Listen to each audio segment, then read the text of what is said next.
Programang ito ay rated SPG. Striktong patnubay at gabay ng magulang ang kailangan. Maaaring may masiselang tema, lengguwahe, karahasan, sexual, horror o droga na hindi angkop sa mga bata.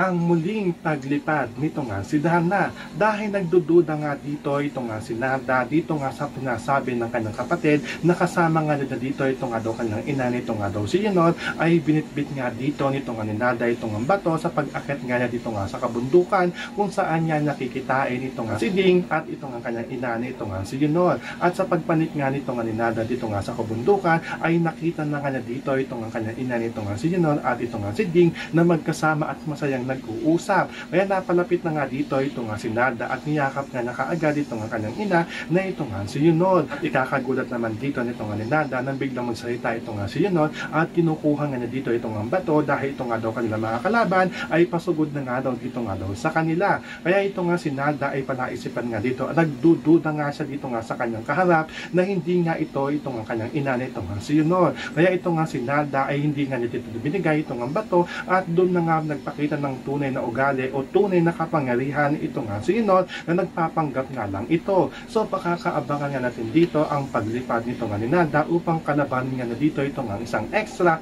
na nanggagaya nga ng ibang itsura. Yan ang ating mga makakatutukan at makakaabangan dito nga lang sa Darna.